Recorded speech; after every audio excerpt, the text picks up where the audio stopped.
Sir Zameer sir ಬಾಮ ಇಲ್ಲ ಬರ್ರಿ. ಕೈದಿಗಳಿಗೆ ರಾಜ್ಯಾದ್ಯಂತೆ ಕೊಡುವಂತದ್ದು ವಿಡಿಯೋಗಳು ವೈರಲ್ ಆಗಿದೆ. ಇವತ್ತು ನಾಳೆ ಅವರು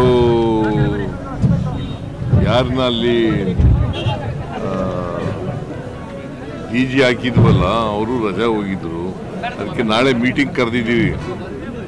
ಹೋಮ್ ಮಿನಿಸ್ಟರ್ ಮೀಟಿಂಗ್ ಕರೆದಿದ್ದಾರೆ.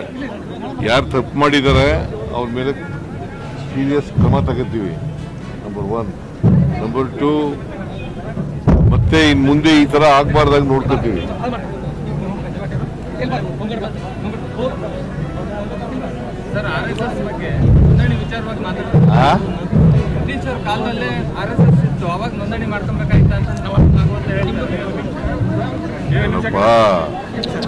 ನಾವು ಹೇಳಿರೋದು RSS ಅಂತ ಹೇಳಿಲ್ಲ.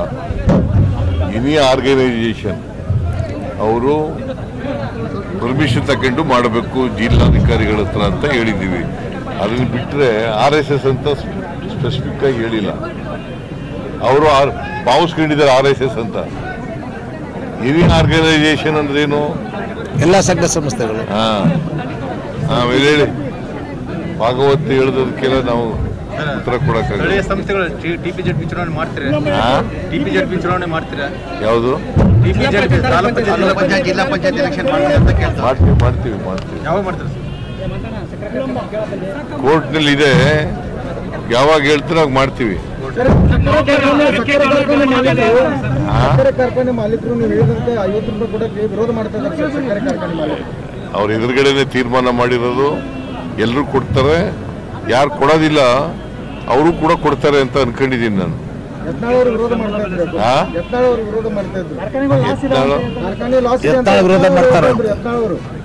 ಯತ್ನಾಳು ಇಲ್ದಿದ್ರೆ ಅವನ ಮೇಲೆ ಕ್ರಮ ತಗೋತೀವಿ. ಶುಗರ್ ಫ್ಯಾಕ್ಟ್ರಿ ಅವ್ರ ಮೇಲೆ.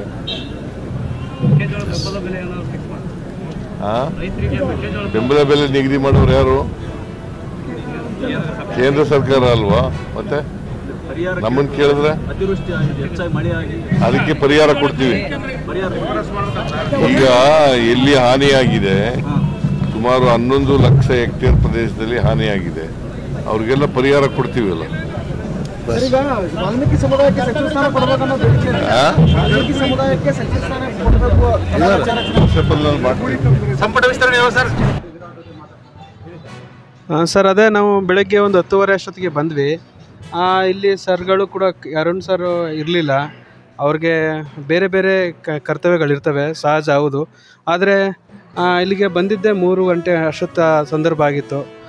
ಸರಿಯಾಗಿ ಡಾಕ್ಟ್ರುಗಳ ಕೊರತೆ ಇಲ್ಲಿದೆ. ಆ ನಂತರದಲ್ಲಿ ಸರಿಯಾದ ವ್ಯವಸ್ಥೆ ಇಲ್ಲ. ಗರ್ಭಿಣಿಯರು ಬಂದಂಥ ಸಂದರ್ಭದಲ್ಲಿ ಅವ್ರಿಗೆ ಸರಿಯಾಗಿ ಚೇರ್ಗಳು ಆಗುವಂಥ ಒಂದಷ್ಟು ವ್ಯವಸ್ಥೆಗಳಿಲ್ಲ. ಮತ್ತು ಒಬ್ಬರೇ ಡಾಕ್ಟ್ರು ನೋಡಬೇಕು. ಮತ್ತೊಬ್ಬರಿದ್ದರು, ಅವರು ಮತ್ತೊಬ್ಬರಿದ್ದಾರೆ, ಅವರು ಬರ್ತಾ ಇಲ್ಲ ಸದ್ಯಕ್ಕೆ.